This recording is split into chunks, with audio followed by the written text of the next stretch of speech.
Hello, bienvenue pour une nouvelle vidéo, ça faisait longtemps et on se retrouve aujourd'hui pour les classiques, les sorties littéraires donc d'août 2025.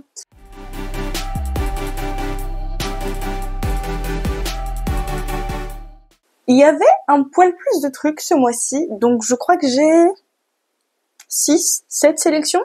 On est sur quelque chose de plus complet ce mois-ci, donc c'est parti.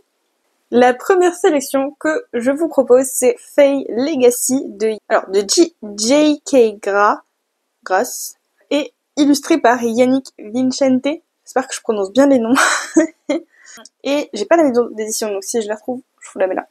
Et donc ça sort le 1er août. Grandiose, épique et romantique, lorsque la dernière Fae a réussi à endormir les dragons, son espèce s'est éteinte, abandonnant le continent à sa descendance humaine, elfique et naine. 17 000 ans plus tard, tandis que les dragons se réveillent grâce au concours de la générale noire la plus dangereuse des magiciennes maléfiques, une Fae émerge du néant. Elle ne sait pas qui elle est, elle ignore tout de ce monde. Tout indiquerait qu'elle est la Fae des prophéties, celle que l'on attendait, la seule et l'unique, capable de combattre les sorcières et de protéger Fae Sey de la férocité des dragons, l'ennemi mortel de la générale. Dans un monde violent où le pouvoir est corrompu, où le profit a remplacé la valeur, où les puissants n'aspirent qu'à dominer les faibles, elle fera tout pour trouver sa propre voie. Une rencontre va tout changer. Un prince elfe, un espion, un assassin à l'aura aussi noire que la mort. Et pourtant, lui seul détient les clés qui permettront à cette Fae de redécouvrir sa véritable lumière. Et si la réponse aux maux de ce monde ne se trouvait pas dans la course au pouvoir magique, mais plutôt dans la connaissance de l'amour.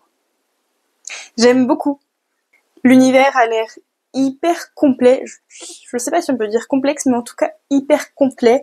L'intrigue a l'air hyper bien ficelée, a l'air hyper tournée vraiment sur le côté très relations humaines, amour, etc.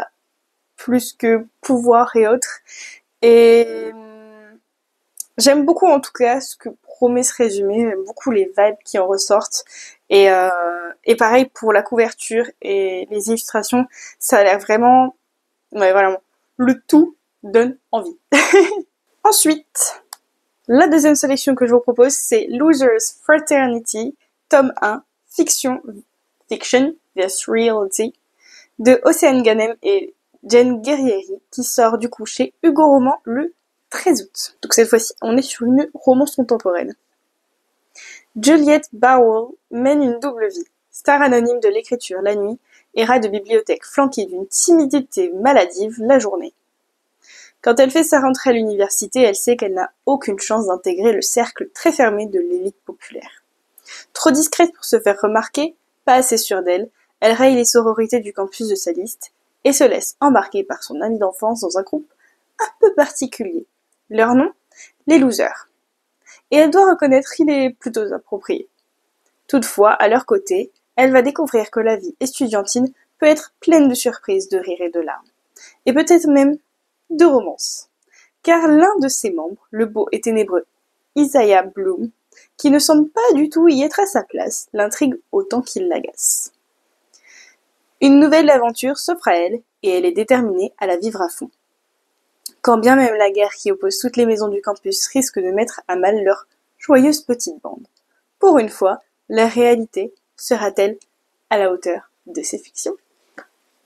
J'aime beaucoup, ça a l'air hyper déjà original sur le côté, voilà, une fraternité un peu fraternité, sororité, ça a l'air mélangé, qui se démarque, qui n'est pas traditionnel, standard.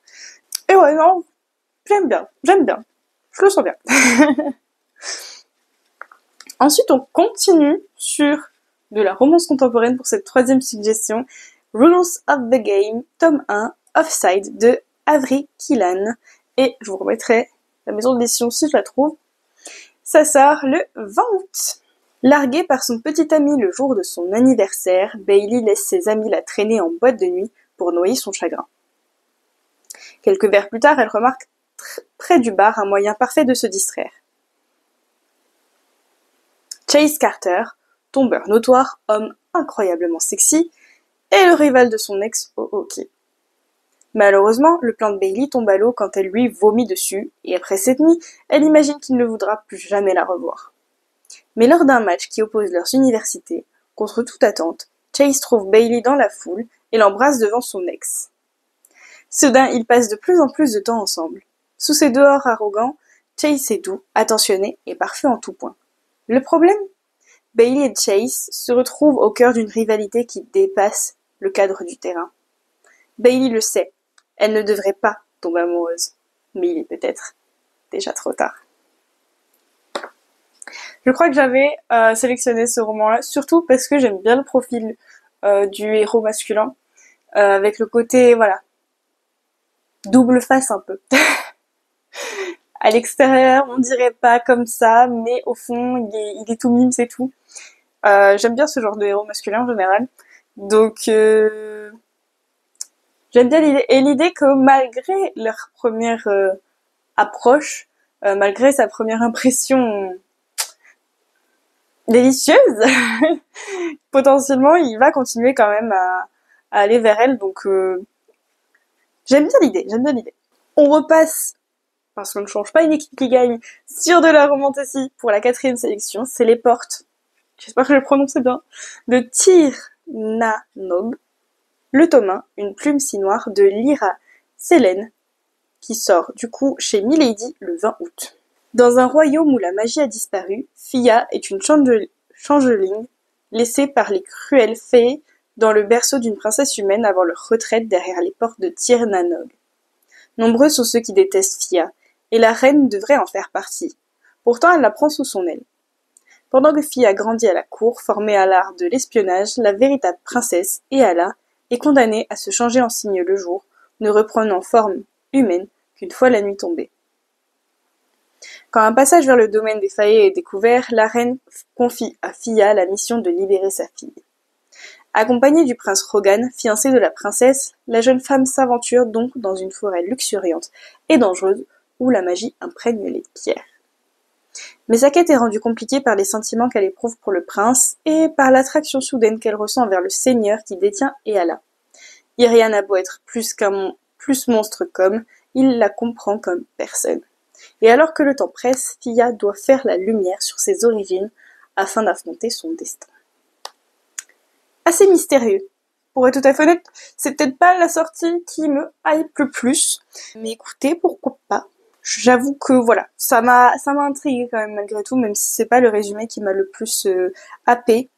Il y a quand même certains éléments qui m'intriguent pas mal, donc pourquoi pas. La prochaine, je crois que je vous ai déjà un peu proposé ce genre de livre ces derniers temps.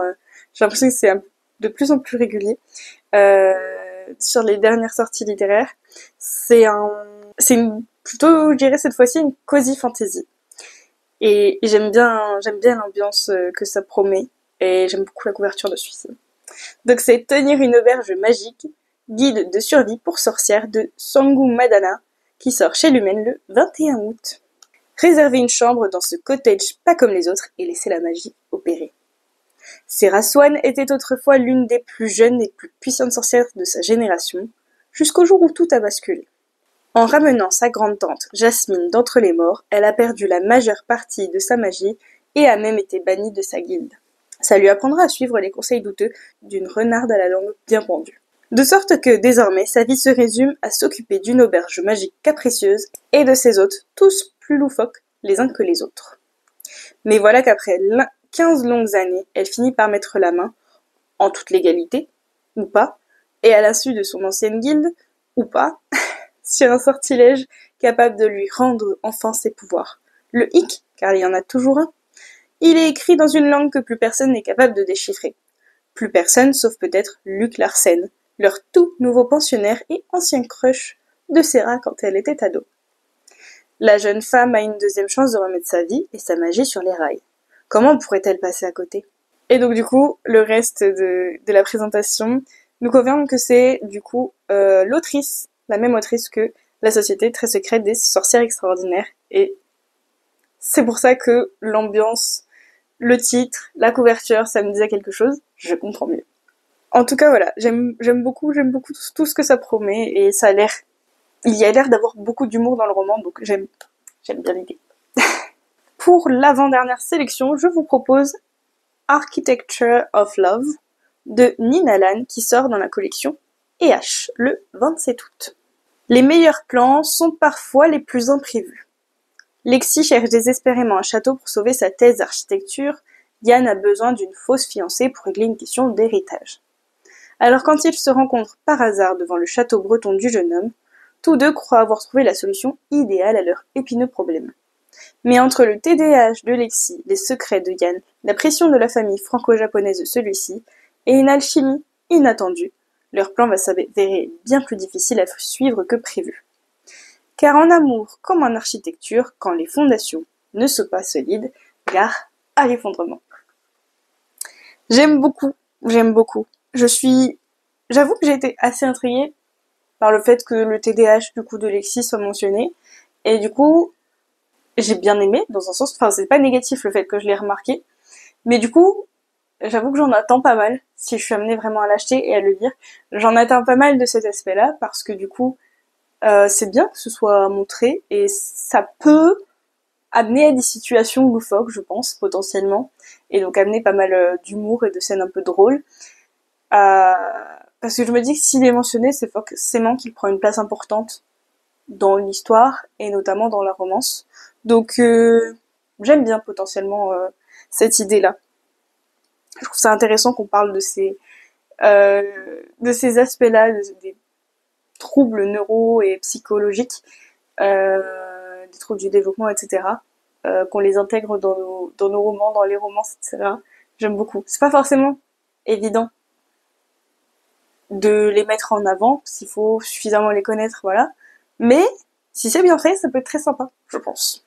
Et enfin, la dernière sélection de cette vidéo, c'est La Reine du Feu, tome 1, La Flamme des Dragons, de Olivia Rose Darling, qui sort chez Roncière le 28 août. La vengeance est une promesse signée dans le sang. Elowen Atara, princesse d'Imirat, était autrefois aimée, choyée et épanouie.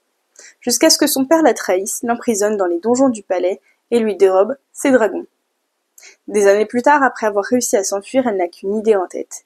Récupérer les créatures féroces qu'elle a perdues et se venger des violences qu'elle a subies. Qui de mieux pour l'aider que l'homme le plus redouté de tous les royaumes de Ravarin? Kaiden Vels, commandant de l'armée de Varevès, lui propose un marché dont elle rêve depuis son exil. Il l'aidera à libérer ses dragons, à condition qu'elle s'engage avec lui dans la guerre contre Imirat. Et même s'il l'insupporte comme aucun autre et qu'elle n'a aucune confiance en lui, rien n'unit plus deux alliés réticents qu'un ennemi commun, mortel. Bon, évidemment, je pense que si vous suivez un peu mes vidéos, vous commencez à savoir que j'aime bien les dragons. Donc forcément, ça m'a attirée et je sais pas, ça m'a beaucoup donné envie cet aspect de, voilà, princesse trahie par son propre père. Elle avait ses propres dragons, il lui a piqué, donc c'était ses dragons à elle. Il s'allie à condition qu'elle fasse la guerre avec lui après. Il y a plein d'aspects que j'aime beaucoup. Encore une fois, du coup, on est sur de la romance ici, donc évidemment ça aide. Donc ouais, celui-là, il me tente beaucoup. Je pense il fait partie de mes préférés de cette sélection. Voilà, c'est tout pour ces sorties littéraires que je vous propose. N'hésitez pas à me dire quelles sont les sorties littéraires qui vous font envie à vous ce mois-ci. Et sur ce, je vous dis à très bientôt pour de prochaines vidéos. Ciao!